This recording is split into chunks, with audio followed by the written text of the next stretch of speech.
Alright, so it's your boy Zamaterasu in the building. We got the stage, not the stage 2, but we got the part 2 of the other Different Dimension Demons.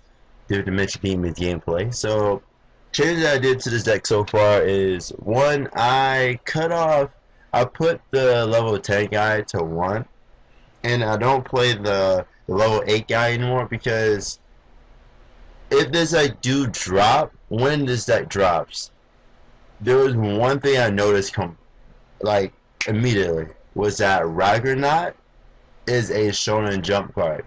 So you won't be seeing him for a while. So I'm gonna play without the card. So generally speaking, I play in the deck how it's meant to be played without it.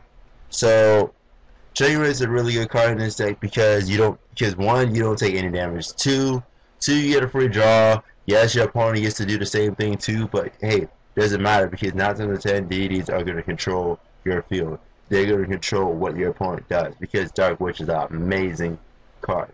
So right here, this duel is going to show you guys. It's going to show you guys a different combo, and it's going to show you how much advantage DDDs can really have when someone like Esatons or when someone just blows up your field. So you know, you get to enjoy that. I'm gonna probably start off the conversation off by talking about the upcoming set that's gonna be dropped this weekend. If you guys didn't know, sneak peek is this weekend. So make sure you save up, you know, some pennies, dollars, and stuff like that, so you get your cards and stuff.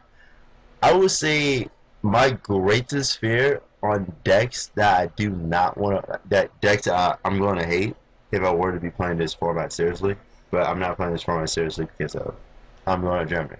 So, Zephyr getting Zinks. I ran against this deck on DN, and this guy just literally blew me out the water. Like because of that Yang Zine pendulum, they can utilize the spell card that allows you to like blow up the field, which is like really good. So right there, that's the reason why Zephyr Yang Zines are actually scary. And also too, this is like kind of bullshit because Mirror Force Dragon is unaffected by like if you try to Veiler Mirror Force Dragon, it's just gonna activate its effect. If you try to break through skill Mirror Force Dragon, it's gonna activate its effect, which is kind of busted. It should have been, you know, once per turn, but no, it doesn't happen that way. So yeah, so here because of that, I had to go for a little recovery game right here, and I recovered really well because like DDs is a really powerful deck. So, and also too, before you guys wonder, oh, how come you couldn't do? How come you did that play? Well, first off, there is a bug on Salvation server. YGO hack, please fix it. I was not able to overlay into my other DD monster to lower down the Ancient Golem's attack so I could run it over and do 1,000 damage and end the duel, but it didn't happen that way. So either way, I still came back on advantage. So right here, I had to pay, and I brought him a Steve because I was kind of scared of the aggro. Even though it was like I'm not gonna say it's a bad deck, it was just a weird deck. So right here, I had to special summon the other guy, and I tried to special summon. I tried to overlay again, but I was like, nah, I'm not gonna risk it because if you're dealing with a bug within the duel, you have to do it the other way around to shut down your opponent. So over to the other Exposite guy, just in case he did have the Mirror Force, because he did play, Mirror Force Dragon, and I was scared of Mirror Force. So yeah, right there, I show him that right there, and let's go to. All right, so right here, this is against Toons. Toons, they're really good, but it's gonna take a specific amount of players to like break the deck. Cause like I think that if I were to be playing Toons, I would be playing Robin Goblin.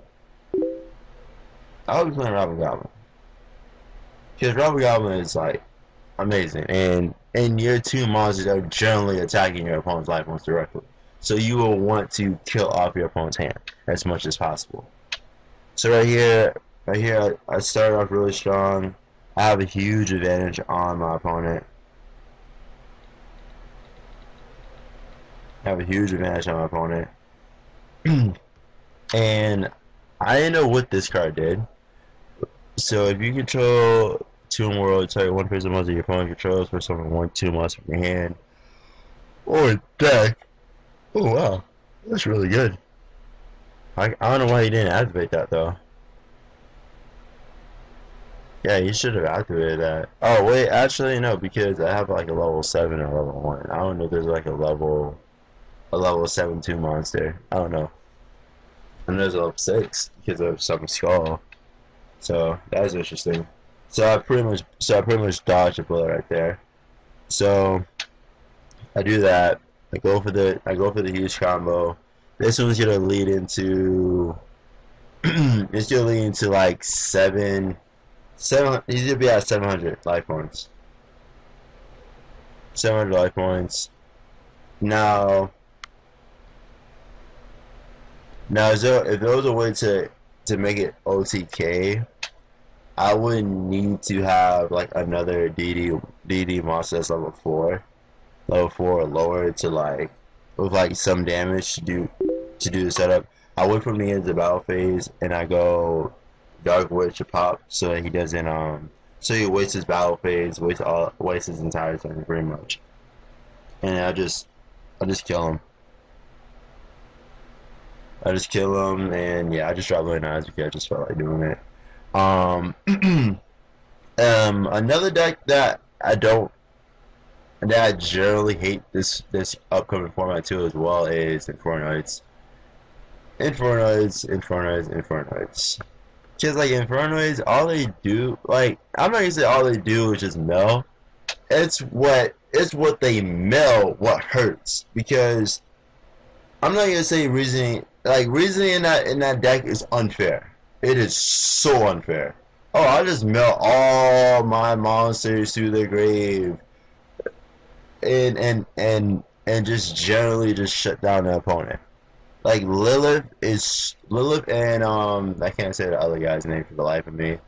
The guy that blows up all the monsters in the field. Those two are scary. Like, those cards hit really hard. Like, they hit really, really hard. Like, I ran into Infernos with my DDDs on DN, and they just, OMG. They're just a terrible matchup in general. Like, DDDs, their bad matchup is Harpies, maybe Mermos, because of the fact that they do a lot of pop. Any deck that does a lot of popping of the back row is a bad matchup for DDDs. Bad matchup. Horrible matchup. Harpies is probably the absolute worst matchup. Absolute worst. Well, no, Infernos are it's between Harpies and Infernos. But the thing about Infernos is that Lilith does what Infernos needed, which was a monster that negated monster effects. And she does that. And on top of that, if you just close away your opponent's spells and trap zone and you try to veil her Lilith, she's going to tribute herself, and now the effect becomes unblockable, which is so freaking good.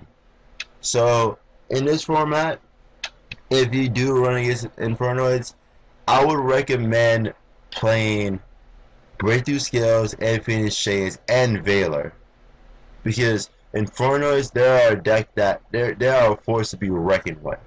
And on top of that, Infernoids, they have a really strong matchup against Necros. A strong matchup. They actually counter that deck really hard, because they could just banish all their cards in the graveyard and make it to where the opponent cannot foul. And that's really scary.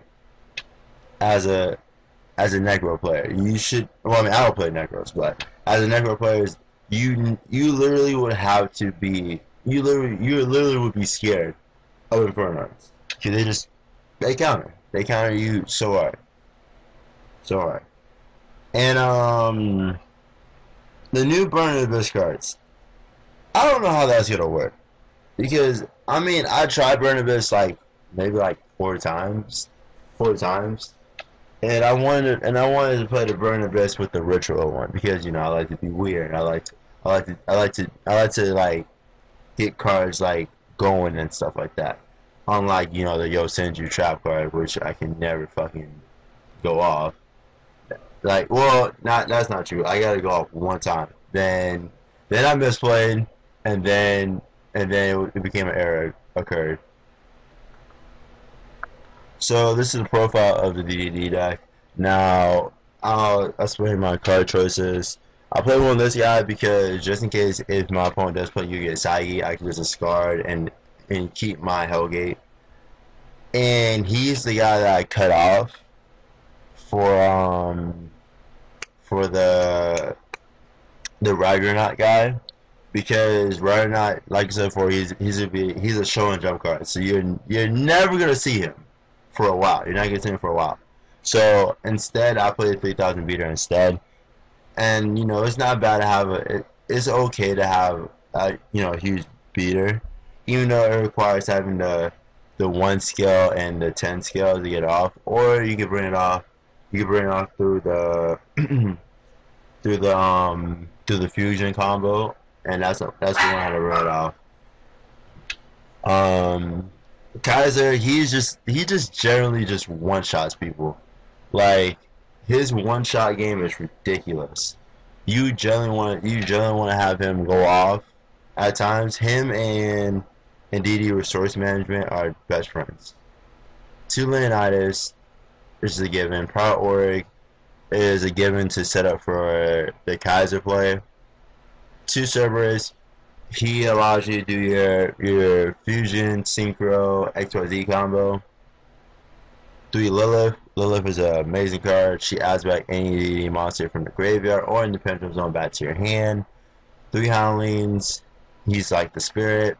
3 Coupler. Coupler is amazing, especially with one for one. So if you discard like a Lilith or a Cerberus, you're generally be ahead of the game. 2 MSCs because of floodgates. Triple Hellgate because this is your tanky. Triple Swamp King because for consistency, and also this is your power card. And triple Chicken Race because Chicken Race is a really good card, and it also thins out my deck quicker.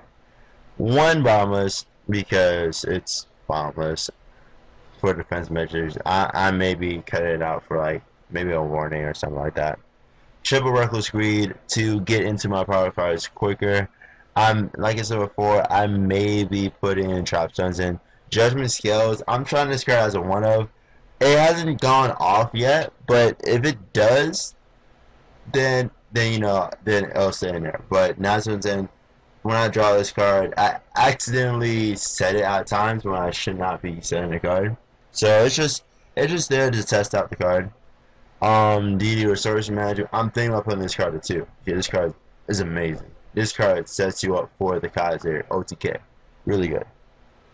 2 Breakthrough Skills to keep Trish monster effects in check, and because of Lilith being a card, you need to have a trap monster negation, not a monster negation as a hand trap. That's why I said Veilers.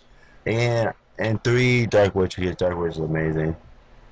And pretty much you guys just see the extra deck. I mean, for those who don't understand the new ones, she says that any effect that would inflict damage to me increase my life points instead. That's why you play at 3. And this is the other DD guy. He pretty much just says if I take effect damage this turn, I can attach one XYZ material and target 1 face of monster in the field. It loses 1,000 attack, and if it does, I get to inflict 1,000 damage to my opponent. And if this card is sent to the field to the graveyard, I get to send a DDD or a common card from my deck to the graveyard. So what you would want to send is either a Lilith or a Howling or a Klepler, so if you do something with Lilith, you get to add that card back to your hand. And Master Key Beetle, really good card when you get the Cerberus and Lilith combo off. You will want to make that instead. if you didn't use Howlin' this turn, because Howlin' says if you use this effect, you only spell summon Fiend type monsters for the rest of the turn. Pretty much. So, like, comment, subscribe. This is your boy Zamaterasu out.